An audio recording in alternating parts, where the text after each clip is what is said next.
Hello all, welcome back to Snakes on the Brain. Today's video is one that I've been thinking about for a little while now. I heard it in just kind of brought up in casual conversation.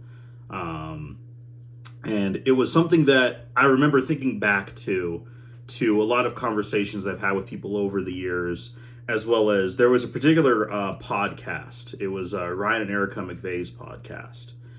They were talking about this subject, and it really is going to highlight the kind of duality to the reptile hobby and the way we go about keeping animals. And today's topic, I'm sure I probably allude something to this in the video title of this, is the keeping of reptiles, going specific and getting a niche, or keeping a lot of animals. And this is going to kind of go into a couple different little areas. So what was brought up in conversation recently, like 2 or 3 weeks ago, that's just been kind of sticking in the brain, was the fact that people need to diversify their collections.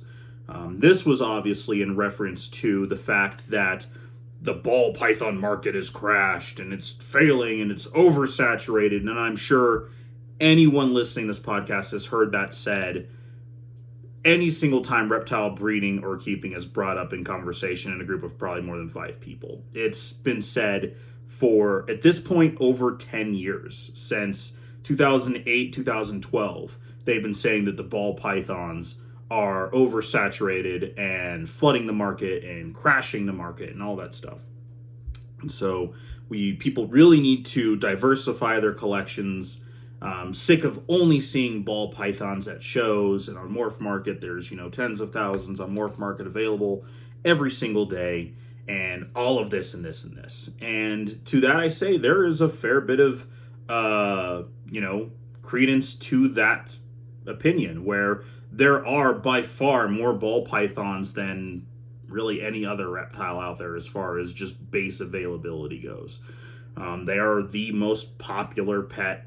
I've been told that bearded dragons may be more popular than ball pythons, but I don't think that's actually accurate. I'm gonna say it's probably ball pythons is the most popular pet reptile, and obviously for breeding as well, because any Joe Schmo can breed a ball python. But they're also still the thing that sells the most. I've done shows in four states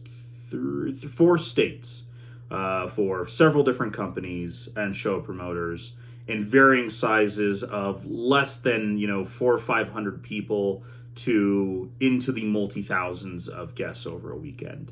And consistently, what I have seen, even since post-COVID, because we've done several post-COVID, we're already at like 3 or 4 this year. Ball pythons still sell the most. It is still what more people are going for. It is still what people are coming into this hobby for. It's what a lot of people got interested in this hobby for. And, I will bring, especially when I work with my friend over at Beasties, and we will do a booth together, and he'll bring a lot of his animals. So, I'll have 2 to 4 species of my own, obviously ball pythons being the most, and they will bring significantly more because they're a pet store, as well as they have a larger established breeding group of species that they're producing their own reptiles as well. So, between the 2 of us, we will have 10 plus species of reptile on the table. And while there will be a good number of colubrids and boas and things like that sold, ball pythons, if you just look at the total count, will always equal or outnumber the total amount of animals sold. And that's just how it goes. However, there is, still definitely that want and need to see more than just ball pythons. I get that.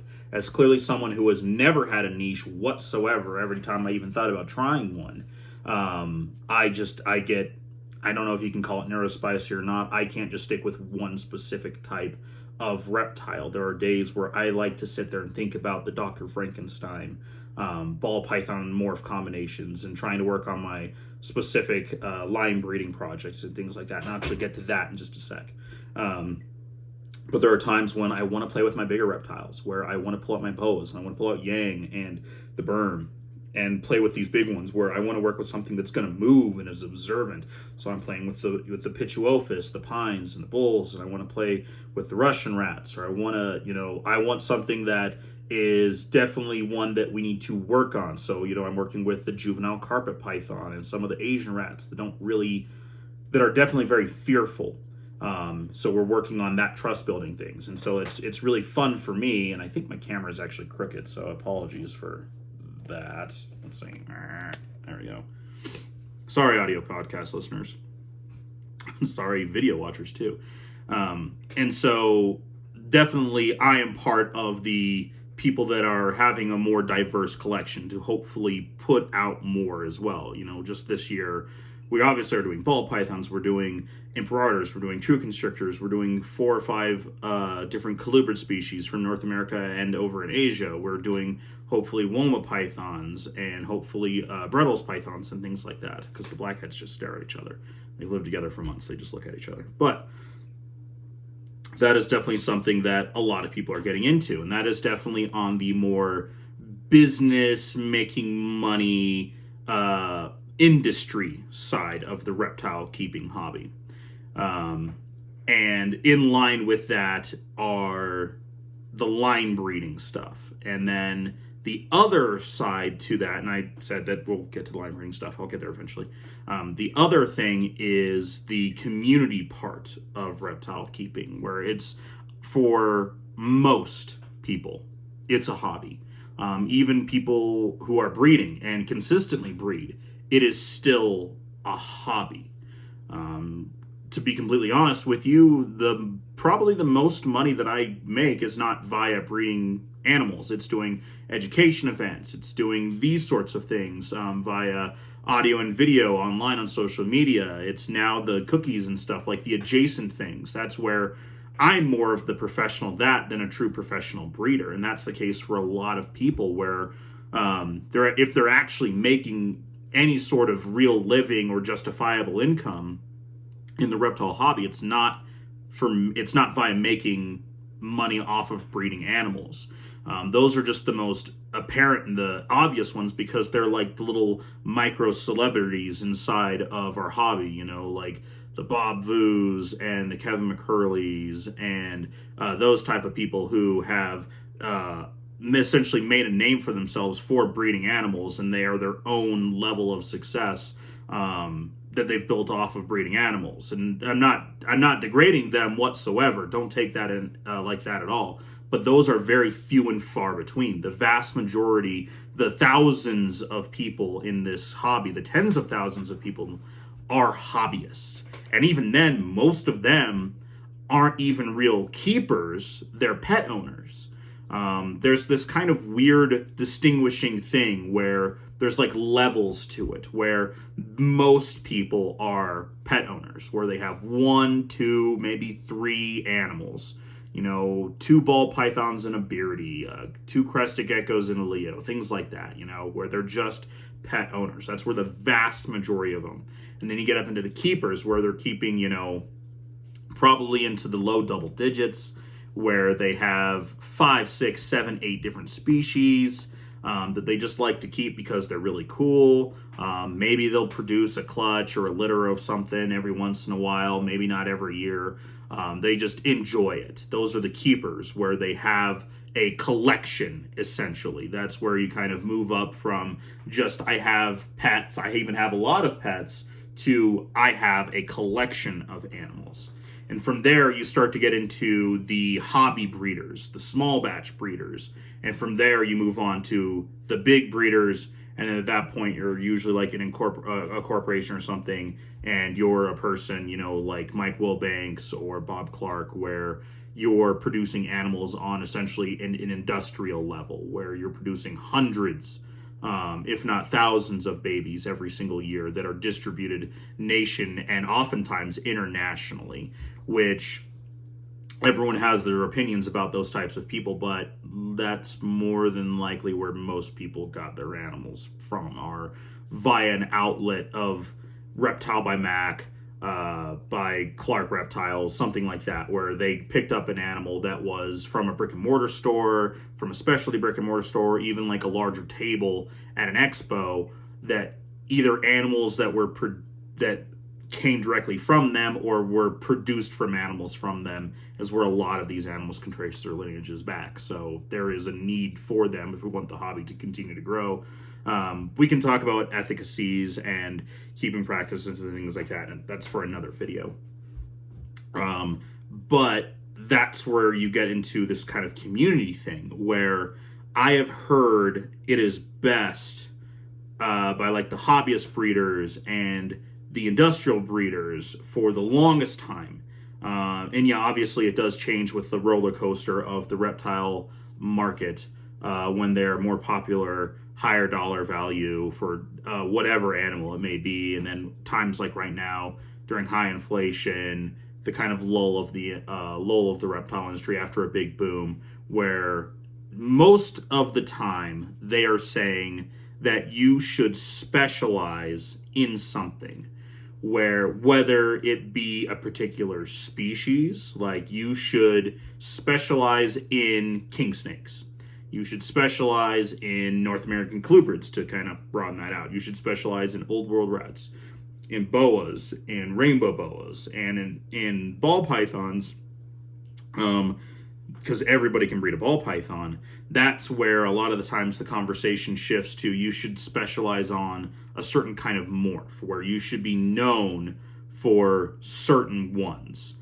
Like, I mean, Ozzy Boyd, where he's Ozzy Boyd, whatever.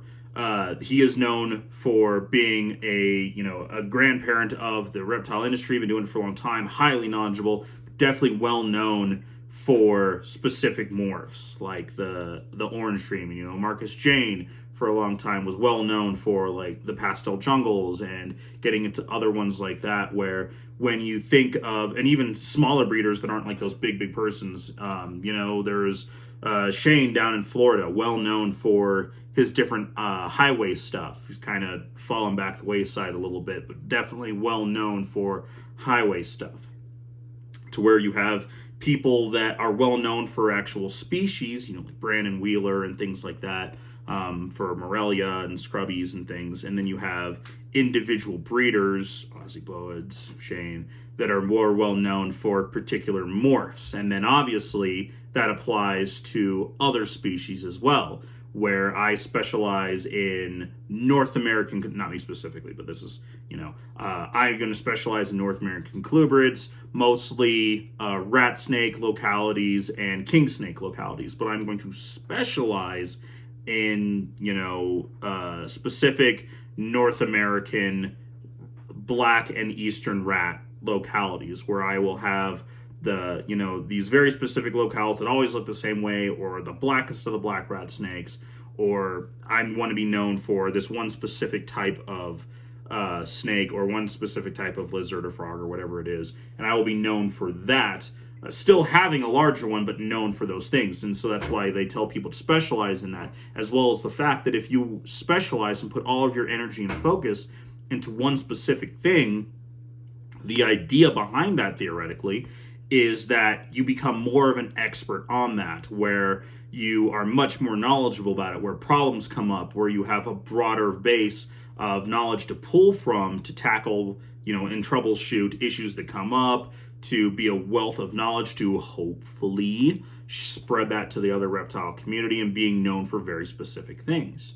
So that's where that kind of niche thing can actually come into both dualities of the hobby. The industrial side, where you are known, so people will seek you out specifically to purchase the animals by you.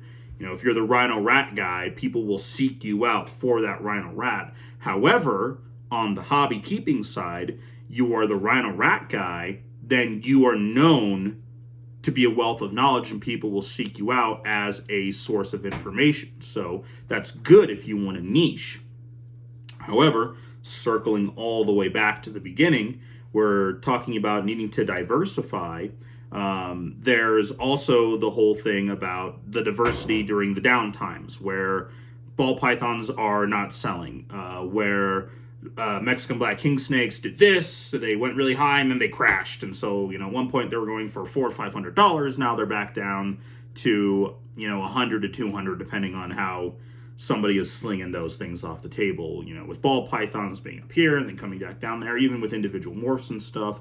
So you want to have a lot of different things to be able to still sell animals and provide animals for people wanting to get into the hobby or just as a pet, as well as if you're just a keeper, is in my case, probably more than the selling animals, it's something different. It's a more unique experience. You can learn about all of these different species in a hands-on way. So where you may not have as in-depth knowledge about specific animals, you can have a wide range and, a jack of all trade, master of none type of situation where, you can essentially, once you have enough experience with multiple species, it's the kind of thing where even if you're not 100% and very familiar with an animal, you can keep it well enough and have it succeed and then learn together with that animal and not fall into a bad situation with you or the animal that you get, that you can learn together because you have that broader range. If you're someone who has only kept ball pythons, even as something as basic as a bearded dragon or a blue-tongued skink might throw you for a loop, and you or the animal might suffer because of that. So you can see why the conversation of needing to diversify as well as to be niche is one that there. And just to be clear, I'm not saying that one needs to do one or the other or both, whatever may have you, but that's the conversations that are had all the time coming from these different areas. I'm definitely not a true keeper. I'm not a true professional breeder. I'm barely even a reptile influencer and educator, but I am a little bit into all these little categories. And so that's where a lot of these conversations and ideas pop up, that if you are, firmly sitting in one part of this very broad community that's still growing and relatively young, especially if we compare to other hobbies, even like fish and stuff, you can be kind of one-sided and, I don't want to use the word judgmental, but very firm in your opinions about the way that the other group does things or their motivations behind that. So that's just something that I've been kind of floating around with for a little while, to where that's something that has been thought about. And honestly, the other thing that has to do with this, that ties more into probably the niche thing, the community side, as well as obviously it leaks into the industry as well, is what I remember listening to on the McVeigh's podcast, which my brain is entirely forgetting the name of that podcast right now. But it was Ryan and Erica's podcast, and they had a couple other people on there fairly often, especially in the beginning. And they've had different guests and stuff, but they were talking about the need for the reptile hobby to have people work with specific projects that aren't always the popular or the vogue species, for not the reason for when they finally come around to be popular, but just so that we will always have them in the hobby. When ball pythons really first started to explode, a lot of the colubrid keepers and even lizard keepers and boa people kind of dumped their collections to chase that ball python dollar. They jumped on that because they saw just how successful they could be. And to be completely honest with you, if you can breed corn snakes and rat snakes and king snakes and bearded dragons, you can breed ball pythons. And that's what happened a lot. There are some morphs in localities, like a lot of the stuff that like Applegate used to work with, that are just kind of lost to time. There used to be morphs of like Burmese pythons and different types of colubrids that, regardless of the taxonomic shifts, they just aren't around anymore. And I mean, there are definitely ones, and I think I've seen other influencers talk about, reptiles that have gone in and out of vogue in the hobby that are very difficult to find. like anoles and basilisks and different types of agamids and things like that. But there are ones that we just don't have anymore because people dropped it to chase $1. And so they were talking about how people really need to focus on one specific thing where, it could be a reptile that just falls out of favor, or one that becomes a CITES issue. So someone really needs to work on a specific type of like painted agama or a butterfly agama. They need to be well known for that. So that way there can be a good basis for people to have butterfly agamas. And they can still do other things, but, they need to be the person that has these things. There needs to be a person that is working on captive white-lip pythons, where we still have a wider gene pool to pull from as wild imports are still coming in, but every year that NAP kind of narrows down. So there needs to be people working in larger numbers with some of these not as popular but still wonderful animals to have in the future, which is definitely a niche thing that we talked about. Because it's true. It's, and not even just to do with the popularity of stuff, Dumeral's boas, they've been around for years and years and years, and they've gone up and down in price a lot. But, back in, 2018 to 2020, they just, like, the price of them doubled and tripled, and now they're starting to come back down. And honestly, I'm not sure why those things got so popular. In the case, but there was another ground boa way back in the day from Madagascar, the Malagasy ground boa, that was closer endangered, was a CITES level different, that were not exported as much as the Dumeral's boas. And so because the Dumeral's boas could reproduce usually a little bit faster, they were a little bit smaller, a little bit easier, the Malagasys just kind of went away. There's almost no one really working with them in the country. I know there's a couple people out east. I think Philly Herps has some. Kevin McCurley may or may not have some. He kind of comes in and out of projects a lot.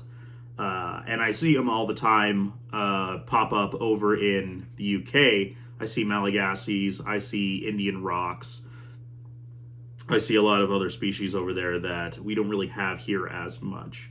So that's definitely something to kind of keep in mind, where if we like these kind of unique things, where if we want them around for keeping or for potential reproducing and selling, we need to focus on these kind of niche animals, and people need to kind of take that up to where they just need to be known for it. There are some really, really great people. Like I think it's Sparmata, who I always mispronounce, like Zirkel Reptile. They do a lot of old world rat snakes. Rat snakes that people don't even know what they are, like trinket rats and ladder rats. And all the ladder rats are technically European. And four-line rats and Escalopian snakes and specific locales of mandarin rats and bamboo rats that we don't really get to export anymore. And that's really great. And so we need more people to do that as well. So, it's like I said earlier, this is not something that I'm trying to harp on or preach and say that as a keeper, as a breeder, as a hobbyist, you need to do X or Y or both. It's to be completely honest with you, I really think that the reptile hobby, and in all honesty, this kind of comes on the industry, so this is probably my most opinionated part of the video. Or podcast, whatever, is that we really need to be more community and science and ecological based in our thinking than we have been recently, where we've really prioritized the economic part. And there are reasons for that. And I know I talked about that in the last solo podcast that we did. But we really need to start thinking that way, because we will start to lose these things. And that's kind of stuff that I've talked about, and I'm sure other people have too, where it falls almost into that grounds of love, the invisible arc, where, if something happens out in the world, we'll still have a captive population, regardless of how viable that would actually be in practice. Not very. But it's something to think about for just even for us, for our own, kind of selfish personal needs of we want to be able to have these be available to us to keep and to be appreciated, enjoyed, and propagated. So just a little thing I've been thinking about lately where it's something to think about. So if you were a keeper or a breeder or whatever may have you, and you've been told by a mentor of some sort that you need to do one thing or the other, it's a living, breathing organism, as well as it's a living, breathing market and industry. Always changes. Nothing's always the same. There are a good amount of predictable patterns, a good amount of general basis, but it's always up in the air.